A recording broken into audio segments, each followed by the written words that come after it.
Pemirsa, meski kunjungan wisatawan menggeliat di sejumlah destinasi di Badung, ternyata belum mendongkrak signifikan tingkat hunian hotel yang ada.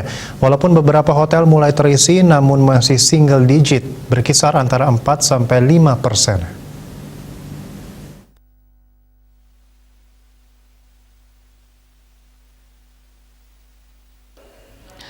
Ketua PHRI Badung IGN Rai Suryawijaya mengatakan sebelum PPKM Jawa Bali, kunjungan wisatawan domestik Wisdom ke Bali mencapai 9.000 orang per hari. Namun setelah PPKM turun drastis, bahkan di bulan Agustus hanya 1.000 orang.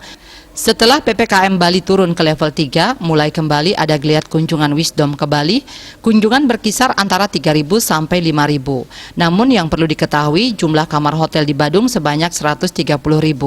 Karenanya jumlah ini tentu masih sangat jauh dari kamar yang ada. Melihat kondisi ini, dia berharap pemerintah dan pihak terkait untuk mulai menggencarkan upaya promosi, seperti menawarkan paket-paket serta menggencarkan kembali wacana Work from Bali (WFB). Selain itu, kehadiran Wisdom ke Bali saat ini juga diharapkan menjadi pemantik bagi yang lainnya untuk datang ke Bali.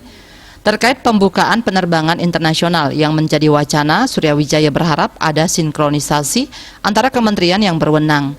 Dengan begitu akan ada kepastian terkait pembukaan penerbangan internasional ini.